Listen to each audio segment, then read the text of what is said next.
Knowledge ഫാക്ടറിന്റെ പുതിയൊരു വീഡിയോയിലേക്ക് എല്ലാവർക്കും സ്വാഗതം. അപ്പൊ നമ്മൾ ഇന്ന് ഈ വീഡിയോയിൽ ഈ ആഴ്ചയിലെ ഏറ്റവും പ്രധാനപ്പെട്ട PSC വാർത്തകളെയും അപ്ഡേറ്റുകളെയും കുറിച്ചാണ് സംസാരിക്കാനായിട്ട് പോകുന്നത്. അപ്പോൾ ആദ്യമായിട്ട് തന്നെ പറയാനുള്ളത് ഇത്തവണ നമ്മുടെ 2025 ജനുവരിയിൽ നടത്തിയിട്ടുണ്ടായിരുന്ന നമ്മുടെ മെഗാ വിജ്ഞാപനം എന്ന് പറയുന്നത് ഒരുപാട് പരീക്ഷകളുടെ വിജ്ഞാപനം വന്നിട്ടുണ്ടായിരുന്നു. നമ്മുടെ പോലീസും അങ്ങനെ ഒരുപാട് വിജ്ഞാപനങ്ങൾ വന്നിട്ടുണ്ടായിരുന്നു. ആ വിജ്ഞാപനങ്ങളിലൊക്കെ എത്ര പേരാണ് അപ്ലൈ ചെയ്തിട്ടുള്ളത് എന്നുള്ള കാര്യത്തിൽ നിലവിലെ കണക്ക് വന്നിട്ടുണ്ട്. അപ്പൊ നമുക്ക് ആദ്യം കേരള പോലീസ് സിവിൽ പോലീസ് ഓഫീസറിലൊക്കെ എത്ര പേരാണ് അപ്ലൈ ചെയ്തിട്ടുള്ളത് എന്നുള്ള കാര്യം നമുക്കൊന്ന് നോക്കി നോക്കാം. ഓക്കെ, ഇതിൽ തന്നെ നമുക്ക് ആദ്യം WCPO കാര്യം ജസ്റ്റ് ഒന്ന് പറയാം. WCPO സ്റ്റേറ്റ് വൈഡ് ലിസ്റ്റ് ആണ്. നിങ്ങൾക്കറിയാം ഇത്തവണ അപേക്ഷയിൽ ഉണ്ടായിരുന്നത് അല്ലെങ്കിൽ ഇത്തവണ അപേക്ഷിച്ചിട്ടുണ്ടായിരുന്നത് 1,54,114 പേരാണ്. എന്ന് പറയുമ്പോൾ ഏകദേശം 1,54,000 പേരാണ് എന്ത് ചെയ്യുന്നത് WCPOയിൽ ഇത്തവണ അപേക്ഷിച്ചിട്ടുള്ളത്. കഴിഞ്ഞ വർഷത്തെക്കാളും 25,000 പേര് ഇത്തവണ കുറവാണ് എന്നുള്ളൊരു കാര്യം കൂടി ഇതിനകത്ത് കാണിക്കുന്നുണ്ട്. ഓക്കെ, അതുപോലെ തന്നെ CPOയുടെ കേസ് നമുക്ക് നോക്കുകയാണെന്നുണ്ടെങ്കിൽ CPOയിൽ ഇത്തവണ എത്ര പേരാണ് അപേക്ഷിച്ചിട്ടുള്ളത് ഒന്ന് നോക്കാം. നമുക്ക് തിരുവനന്തപുരം SAPയിൽ ഇത്തവണ അപേക്ഷിച്ചിട്ടുള്ളത് 23,000 പേരാണ് കേട്ടോ. 23,000. കഴിഞ്ഞ തവണ അത് 32,000 ആയിരുന്നു. മലപ്പുറം MSPയിൽ ഇത്തവണ അപേക്ഷിച്ചിട്ടുള്ളത് 25,000 പേരാണ്. കഴിഞ്ഞ തവണ അത് 32,000 ആയിരുന്നു. എറണാകുളം KAP1 ഇത്തവണ അപേക്ഷിച്ചിട്ടുള്ളത് 17,200 പേരാണ്. കഴിഞ്ഞ തവണ അത് 23,200 ആയിരുന്നു. തൃശ്ശൂർ KAP2 ഇത്തവണ അപേക്ഷിച്ചിട്ടുള്ളത് 17,400 പേരാണ്. കഴിഞ്ഞ തവണ അത് 23,200 ആയിരുന്നു. പത്തനംതിട്ട KAP3 ഇത്തവണ അപേക്ഷിച്ചിട്ടുള്ളത് 17,500 ആണ്. കഴിഞ്ഞ തവണ അത് 21,000 ആയിരുന്നു. കാസർഗോഡ് ജില്ലയില് KAP4 ഇത്തവണ അപേക്ഷിച്ചിട്ടുള്ളത് 16,100 ആണ്. കഴിഞ്ഞ തവണ അത് 21,000 ആയിരുന്നു.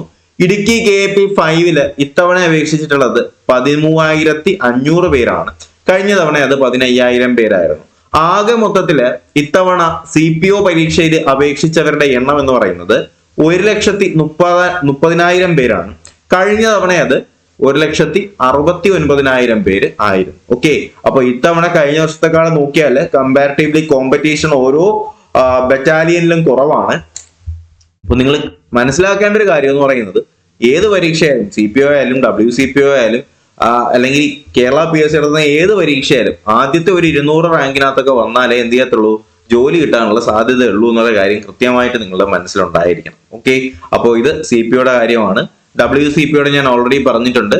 1,54,000 പേരാണ് എന്ത് ചെയ്തിട്ടുള്ളത് ഇത്തവണ WCPOയിൽ അപേക്ഷിച്ചിട്ടുള്ളത്. ഓക്കെ, അപ്പൊ നമുക്ക് എന്തായാലും അടുത്ത ഒരു ലിസ്റ്റിലേക്ക് തന്നെ പോവാം. അതിനു മുന്നേ ഒരു പ്രധാനപ്പെട്ട കാര്യം കൂടി പറഞ്ഞോട്ടെ. നിങ്ങൾക്കറിയാം നിലവിൽ നമ്മൾ ഈ പറഞ്ഞിട്ടുണ്ടായിരുന്ന പോലീസിന്റെയും അതുപോലെ തന്നെ എക്സൈസിന്റെയും ഫയർഫോഴ്സിന്റെയും അതുപോലെ തന്നെ ഇനി വരാൻ പോകുന്ന ബീറ്റ് ഫോറസ്റ്റിന്റെ ഒക്കെ ആയിട്ട് ഒരു സ്പെഷ്യൽ ടോപ്പിക് ബാച്ച് നമ്മൾ സ്റ്റാർട്ട് ചെയ്തിട്ടുണ്ടായിരുന്നു. ഫോഴ്സ് 2025 എന്ന് പറഞ്ഞിട്ട് അതിന്റെ ലാസ്റ്റ് ബാച്ചിലേക്കുള്ള അഡ്മിഷൻ നിലവിൽ ഇപ്പോൾ നടക്കുകയാണ്. അപ്പോൾ നിങ്ങൾക്ക് ജോയിൻ ചെയ്യാൻ താല്പര്യം ഉണ്ടെന്നുണ്ടെങ്കിൽ നിങ്ങൾക്ക് ഈ പറയുന്ന എല്ലാ ഫോഴ്സ് എക്സാംസിന്റെയും ക്ലാസ്സുകളും അതിന്റെയൊക്കെ നോട്ട്സും അതിന്റെ മെറ്റീരിയൽസും മോഡൽ എക്സാംസും ഒക്കെ നിങ്ങൾക്ക് കിട്ടുന്നതായിരിക്കും. ടെലഗ്രാമിലാവും ക്ലാസ്സുകൾ ഉണ്ടാവുക. അപ്പൊ എന്തായാലും ജോയിൻ ചെയ്യാൻ താല്പര്യമുള്ളവർക്ക് ജോയിൻ ചെയ്യാം. 999 രൂപയാണ് പേയ്മെന്റ് ചെയ്യാനുള്ള നമ്പർ താഴെ സ്ക്രോൾ ചെയ്യുന്നുണ്ട്. 9961116927 എന്ന് പറയുന്ന നമ്പറിലേക്ക് പേയ്മെന്റ് ചെയ്തിട്ട് അതേ നമ്പറിലേക്ക് തന്നെ സ്ക്രീൻഷോട്ട് അയച്ചാൽ മതി. നിങ്ങൾ ഗ്രൂപ്പിലേക്ക് ആഡ് ചെയ്യുന്നതായിരിക്കും. ഇത് കോൾ എനേബിൾഡ് നമ്പർ അല്ല, വിളിക്കേണ്ട, ഇത് വാട്സ്ആപ്പ് നമ്പറാണ്. ഓക്കെ, അതുപോലെ തന്നെ നിങ്ങൾക്ക് ഇപ്പോൾ CPO മാത്രം മതി, WCPO മാത്രം മതി എന്നുണ്ടെങ്കിൽ നിങ്ങൾക്ക് അതിന് ജോയിൻ ചെയ്യാനുള്ള പ്രൊവിഷൻ അവൈലബിൾ ആണ്. ഫയർവുമൺ മാത്രം മതി എന്നുണ്ടെങ്കിൽ നിങ്ങൾക്ക് അതിലേക്ക് ജോയിൻ ചെയ്യാനുള്ള പ്രൊവിഷൻ അവൈലബിൾ ആണ്. എക്സൈസ് മാത്രം മതിയെങ്കിൽ അങ്ങനെ നിങ്ങൾക്ക് ജോയിൻ ചെയ്യാം. ബീറ്റ് ഫോറസ്റ്റ് ഓഫീസർ മാത്രം മതിയെങ്കിൽ അങ്ങനെയും ജോയിൻ ചെയ്യാം. അതുപോലെ തന്നെ നിലവിൽ നമ്മുടെ ഡ്രൈവർ എക്സാംസ് ആയിട്ടുള്ള CPO ഡ്രൈവറിന്റെ ബാച്ച് നമ്മൾ സ്റ്റാർട്ട് ചെയ്തിട്ടുണ്ട്. അതുപോലെ തന്നെ ഫയർഫോഴ്സ് ഡ്രൈവറിന്റെ ബാച്ച് നമ്മൾ സ്റ്റാർട്ട് ചെയ്തിട്ടുണ്ട്. ഓക്കെ, അപ്പോൾ ഏത് ഫോഴ്സ് എക്സാം ആണ് നിങ്ങൾക്ക് വേണ്ടത് എന്നുള്ള കാര്യം നിങ്ങൾ എന്ത് ചെയ്താൽ മതി, തീരുമാനിച്ചിട്ട് വാട്സാപ്പിൽ ഒരു മെസ്സേജ് അയച്ചു തന്നാൽ അതിന്റെ ഡീറ്റെയിൽ ഞാൻ നിങ്ങൾക്ക് അയച്ചു തരുന്നതായിരിക്കും. ഓക്കെ, അപ്പൊ നമുക്ക് എന്തായാലും അടുത്ത ഒരു വാർത്തയിലേക്ക്, നെക്സ്റ്റ് ലിസ്റ്റിലേക്ക് നമുക്ക് പോവാം. അപ്പൊ നമ്മളിപ്പോ ആദ്യം പറഞ്ഞത് CPOയുടെ കാര്യമാണ് ആദ്യം പറഞ്ഞിട്ടുണ്ടായിരുന്നത്. അപ്പോൾ ഇനി നമുക്ക് നമ്മുടെ സെക്രട്ടേറിയറ്റ് അസിസ്റ്റന്റിന്റെ കാര്യം നോക്കാം കേട്ടോ. അപ്പോൾ സെക്രട്ടേറിയറ്റ് അസിസ്റ്റന്റിന്റെ കാര്യം നോക്കുകയാണെന്നുണ്ടെങ്കിൽ നിലവിലെ ഉള്ളത് 4,57,000 അപേക്ഷകളാണ്. എത്രയാണ്? 4,57,000 അപേക്ഷകളാണ് സെക്രട്ടേറിയറ്റ് അസിസ്റ്റന്റിലേക്ക് ഇത്തവണയുള്ള അപേക്ഷകൾ എന്ന് പറയുന്നത്. 4,57,000 ആണ്. കഴിഞ്ഞ തവണത്തെക്കാൾ 48,000 എന്ത് ചെയ്യുന്നുണ്ട്, ഇത്തവണ കുറഞ്ഞിട്ടുണ്ട്. എന്നാലും നിലവിൽ എത്രയുണ്ട്, 4.57 അല്ലെ, 4,57,000 അപേക്ഷകളാണ് സെക്രട്ടേറിയറ്റ് അസിസ്റ്റന്റിന് വന്നിട്ടുള്ളത്. സബ് ഇൻസ്പെക്ടറിന്റെ അപേക്ഷകൾ നോക്കുകയാണെന്നുണ്ടെങ്കിൽ 89,000 ഇവിടെ കാണാൻ കഴിയും നിങ്ങൾക്ക്. 89,000 അപേക്ഷകളാണ് സബ് ഇൻസ്പെക്ടറിലേക്ക് പോയിട്ടുള്ളത്. കഴിഞ്ഞ വർഷത്തെക്കാളും 39,000 അപേക്ഷകൾ ഇത്തവണ കുറവാണ് എന്നുള്ള കാര്യം കൂടി നമുക്ക് മനസ്സിലാക്കാനായിട്ട് കഴിയുന്നുണ്ട്. SIയുടെ കാര്യം നോക്കുകയാണെന്നുണ്ടെങ്കിൽ SI ഓപ്പൺ കാറ്റഗറിയിൽ ഇത്തവണ അപേക്ഷിച്ചത് 1,80,000 പേരാണ്. അതുപോലെ തന്നെ സബ് ഇൻസ്പെക്ടർ മിനിസ്റ്റീരിയൽ വിഭാഗത്തിലുള്ളത് 497 പേരാണ്. SI കോൺസ്റ്റാബുലറിയിൽ 3,446 പേരുണ്ട്. ആംഡ് പോലീസ് സബ് ഇൻസ്പെക്ടർ വിഭാഗത്തില് 1,01,182 പേരുണ്ട്. സബ് ഇൻസ്പെക്ടർ SI വിഭാഗം കോൺസ്റ്റാബുലറിയിൽ 3,500 പേര്. ആകെ മൊത്തം SIയിൽ ഇത്തവണ ഉള്ളത് 2,89,078 പേരാണ്. കഴിഞ്ഞ വർഷം അത് 3,28,000 ആയിരുന്നു. ഇത്തവണയും എന്താണ്, കമ്പാരിറ്റീവ്ലി കുറവാണ്. പിന്നെ നമ്മൾ പോലീസ് കോൺസ്റ്റബിളിന്റെ കാര്യം ഞാൻ പറഞ്ഞിട്ടുണ്ടായിരുന്നു. പോലീസ് കോൺസ്റ്റബിൾ ഇത്തവണ ഉള്ളത് 1,30,000 പേരാണ്. കഴിഞ്ഞ വർഷത്തെക്കാളും ഏകദേശം 38,459 അപേക്ഷകളാണ് ഇത്തവണ എന്ത് ചെയ്തിട്ടുള്ളത്, കുറവായിട്ട് വന്നിട്ടുള്ളത്. ഓക്കെ, അതുപോലെ തന്നെ അസിസ്റ്റന്റ് സെയിൽസ്മാന്റെ വന്നിട്ടുണ്ട് കേട്ടോ. അസിസ്റ്റന്റ് സെയിൽസ്മാന്റെ വന്നിട്ടുണ്ട്. അസിസ്റ്റന്റ് സെയിൽസ്മാന്റെ കാര്യം നോക്കുകയാണെന്നുണ്ടെങ്കിൽ ഒരുപാട് പേര് അപേക്ഷിച്ചതാണ്. തിരുവനന്തപുരം ജില്ലയിൽ 87,000 അപേക്ഷകളാണ്. കൊല്ലത്ത് 51,000 അപേക്ഷകളാണ്.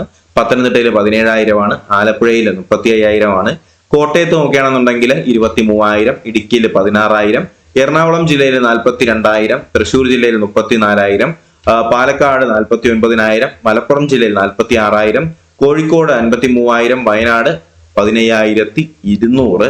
അതുപോലെ തന്നെ കണ്ണൂർ ജില്ലയുടെ കേസ് നോക്കുകയാണെന്നുണ്ടെങ്കിൽ 34,000, കാസർഗോഡ് 17,000. ആകെ മൊത്തത്തിൽ അസിസ്റ്റന്റ് സെയിൽസ്മാൻ 5,27,000 അപേക്ഷകളാണ് ഇത്തവണ പോയിട്ടുള്ളത് എന്നുള്ള കാര്യം കൂടി എന്ത് ചെയ്യുക, ഈ അസിസ്റ്റന്റ് സെയിൽസ്മാനുമായിട്ട് ബന്ധപ്പെടുത്തിയിട്ട് ഒന്ന് മനസ്സിലാക്കിയിരിക്കുക. അതുപോലെ തന്നെ നമ്മുടെ നമ്മുടെ HSA സോഷ്യൽ സയൻസ് ഇതുവരെ വിളിച്ചിട്ടില്ല. അപ്പോ HSAയുടെ കാര്യം നോക്കുകയാണെന്നുണ്ടെങ്കിൽ നമുക്ക് നോക്കാം ഓരോ ജില്ലയിലും എത്ര അപേക്ഷകൾ കൊടുത്തിട്ടുണ്ട് എന്നുള്ള കാര്യം ഇതിനകത്ത് കൊടുത്തിട്ടുണ്ട്. നിങ്ങൾക്ക് ഇപ്പോൾ തിരുവനന്തപുരത്തിന്റെ കേസ് നോക്കുകയാണെങ്കിൽ തിരുവനന്തപുരം ജില്ലയില് മാത്സിന് എത്രയാണ്, 1,400, മലയാളത്തിന് 942, നാച്ചുറൽ സയൻസിന് 1,500, അതുപോലെ തന്നെ ഇംഗ്ലീഷിന് 1,900, ഹിന്ദിക്കാണെന്നുണ്ടെങ്കിൽ എത്രയാണ് 556, ഫിസിക്കൽ സയൻസ് 2,368. അങ്ങനെ ഓരോ ജില്ലയുടെ എന്ത് ചെയ്യുന്നുണ്ട്, HSAയുടെ സോഷ്യൽ സയൻസ് HSAയുടെ കാര്യം ഇതിനകത്ത് കൊടുത്തിട്ടുണ്ട്. അപ്പൊ എന്തായാലും ആവശ്യമുള്ളവർ എന്ത് ചെയ്യുക, ജസ്റ്റ് ഒരു സ്ക്രീൻഷോട്ട് എടുത്തിട്ട് ഇതൊന്ന് ചെക്ക് ചെയ്ത് നോക്കുക. ഓക്കെ, പിന്നെ നമ്മുടെ എക്സൈസിന്റെ കാര്യം നോക്കുകയാണെന്നുണ്ടെങ്കിൽ എക്സൈസിന് ഇപ്പോൾ ആകെ വന്നിട്ടുള്ള അപേക്ഷകൾ 3,32,000 അപേക്ഷകളാണ് ഇത്തവണ പോയിട്ടുള്ളത്. ഇവിടെ നിങ്ങൾക്ക് കാണാനായിട്ട് കഴിയുന്നത്.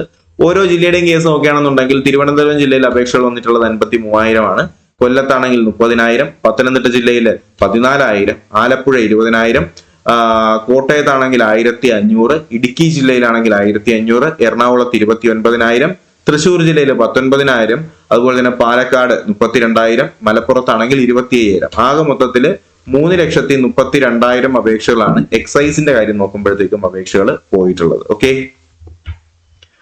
അതുപോലെ തന്നെ കോഴിക്കോടിന്റെ കൊടുത്തിട്ടുണ്ട്. കോഴിക്കോട് 31,000, വയനാട് 11,000, കണ്ണൂർ 21,000, കാസർഗോഡ് 12,000 ടോട്ടൽ ഇവിടെ കൊടുത്തിട്ടുണ്ട്.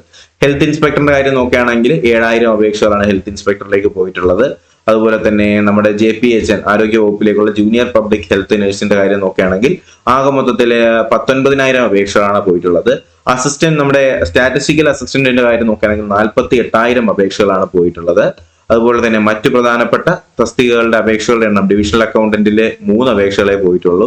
Divisional accountant Kerala general service വിഭാഗത്തിനകത്ത് 2,46,000 അപേക്ഷകൾ പോയിട്ടുണ്ട്. ഡിവിഷണൽ അക്കൗണ്ടന്റ് ഇതെല്ലാം ഡിവിഷണൽ അക്കൗണ്ടന്റ് ആണ്. കൃഷി ഓഫീസർ 6,200, അതുപോലെ തന്നെ HST ഫിസിക്സ് നമ്മുടെ ഹയർ സെക്കൻഡറി സ്കൂൾ ടീച്ചറിന്റെ ഫിസിക്സിലേക്ക് 4,500 അപേക്ഷകൾ പോയിട്ടുണ്ട്.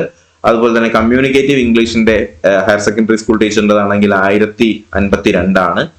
Communicative English junior 893.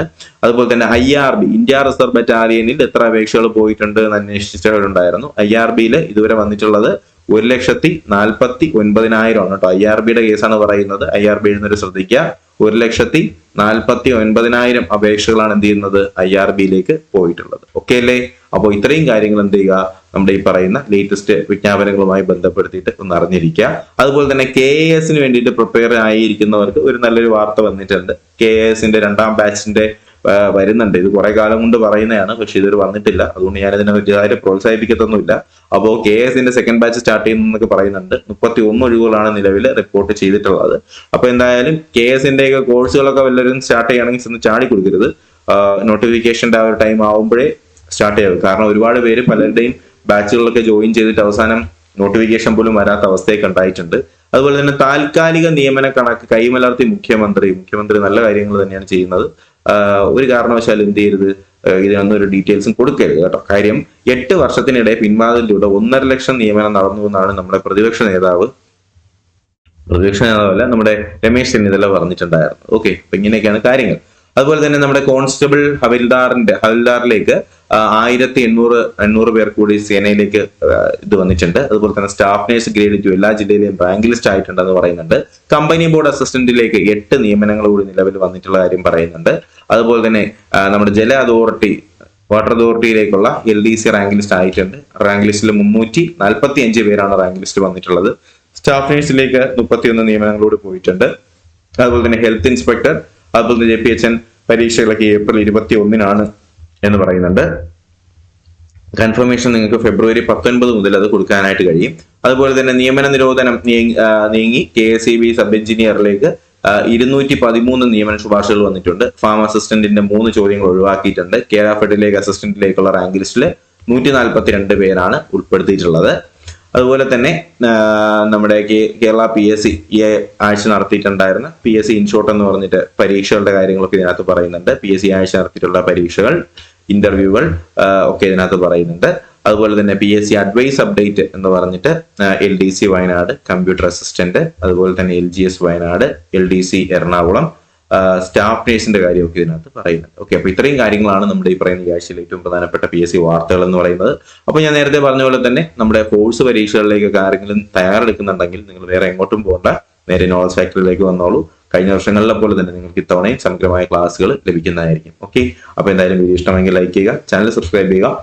അതുപോലെ തന്നെ നിങ്ങൾക്ക് എന്തെങ്കിലും ഈ പറയുന്ന അപ്ഡേറ്റുകളൊക്കെ നിങ്ങൾക്ക് കിട്ടണമെന്നുണ്ടെങ്കിൽ നമ്മുടെ ടെലഗ്രാം ചാനലിലേക്ക് ജോയിൻ ചെയ്യുക. അതിന് ടെലഗ്രാം എടുത്ത ശേഷം അതിൽ ക്യാപിറ്റൽ ലെറ്ററിൽ KFPSC knowledge factory PSC short form ആണ് KFPSC എന്ന് എന്ത് ചെയ്താൽ മതി, ക്യാപിറ്റൽ ലെറ്ററിൽ ടെലഗ്രാമിൽ ഒന്ന് സെർച്ച് ചെയ്ത് നോക്കിയാൽ മതി. ടെലഗ്രാം ചാനൽ നിങ്ങൾക്ക് കാണാനായിട്ട് കഴിയും. അതിലേക്ക് ജോയിൻ ചെയ്യുക. അതിനകത്ത് അപ്ഡേറ്റുകളും കാര്യങ്ങളൊക്കെ കൃത്യമായിട്ട് വരുന്നതായിരിക്കും. ഓക്കെ, അപ്പോൾ എന്തായാലും ഇതുപോലുള്ള അപ്ഡേറ്റുകൾക്ക് വേണ്ടിയിട്ട് ചാനൽ സബ്സ്ക്രൈബ് ചെയ്യുക. നിങ്ങളുടെ അഭിപ്രായങ്ങൾ കമന്റുകളായിട്ട് രേഖപ്പെടുത്തുക. പുതിയൊരു വീഡിയോയും ക്ലാസും അപ്ഡേറ്റുകളൊക്കെ ഏറ്റവും ഉടനെ തന്നെ കാണാം. അതുവരേക്കും എല്ലാവർക്കും bye, good bye, take care.